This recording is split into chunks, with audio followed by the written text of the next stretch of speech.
क्या अब अमेरिका नहीं बल्कि चीन बन रहा है सुपर पावर? क्या अमेरिका के मुकाबले चीन बन रहा है बड़ी ताकत?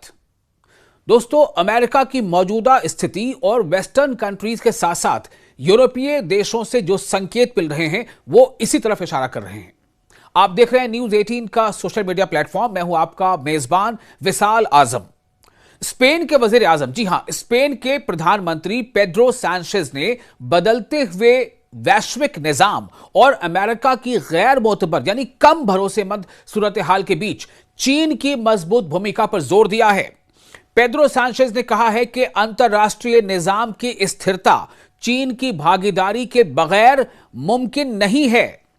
अपने 4 सालों में चौथे दौरे पर चीन जाकर सैंचेज ने कहा कि दुनिया अब एक बहुध्रुवीय यानी मल्टीपोलर निजाम की तरफ बढ़ रही है। अब दुनिया का कोई एक सुपर पावर नहीं है बल्कि यह मल्टीपोलर निजाम है और यूरोप में अमेरिका की भरोसेमंदी को लेकर भी चिंता बढ़ रही है। उन्होंने चीन के साथ यानी पेड्रो सैंचेज, स्पेन के वजीर आजम, स्पेन के प्राइम मिनिस्टर पेड्रो सैंचेज ने चीन के साथ आर्थिक रिश्तों को मजबूत करने में दिलचस्पी दिखाई है, खास तौर पर जब अमेरिकी राष्ट्रपति डोनाल्ड ट्रंप ने स्पेन के साथ तिजारत यानी व्यापार, ट्रेड टूटने की संभावना जताई थी।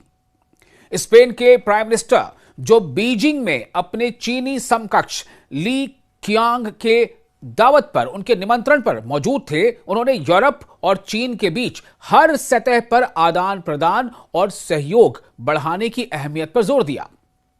उन्होंने यह भी कहा कि स्पेन ब्रुसेल्स और बीजिंग के बीच रिश्तों को आगे बढ़ाने में अपनी अहम भूमिका जारी रखेगा।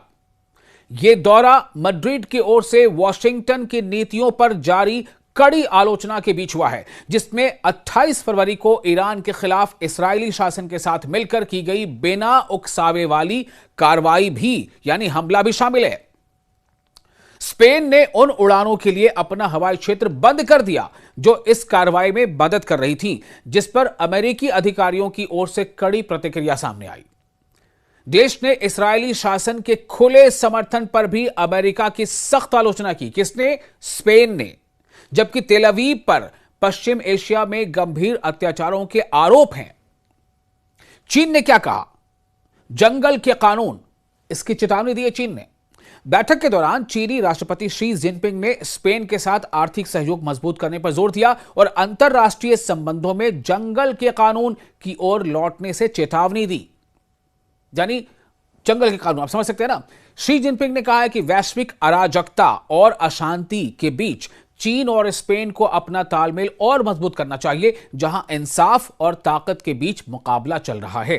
उन्होंने इशारा किया कि वैश्विक मामलों में एक तरफा रवैया और कानूनी नियमों से हटकर चलना ठीक नहीं है और कहा कि किसी भी देश का अंतर्राष्ट्रीय कानून और व्यवस्था के प्रति रवैया उसके विश्व दृष्टिकोण और जिम्मेदारी की भावना को दर्शाता है, इसे वाज़ेह करता है। बैठक के बाद बोलते हुए पेड्रो सैंचेज ने पश्चिम एशिया यानी वेस्ट एशिया में मौजूदा जो संकट है उसके हल में चीन के किरदार का इस्तकबाल किया है, वेलकम किया है और कहा है कि बीजिंग कूटनीतिक हल को आगे बढ़ाने और शांति व स्थिरता में योगदान दे सकता है। उन्होंने यह भी कहा कि बहुपक्षीय यानी मल्टीपोलर व्यवस्था में सुधारों की जरूरत पर चर्चा हुई ताकि वो आज की बहुध्रुवीय वास्तविकता, मल्टीपोलर रियलिटी को बेहतर ढंग से दर्शा सके।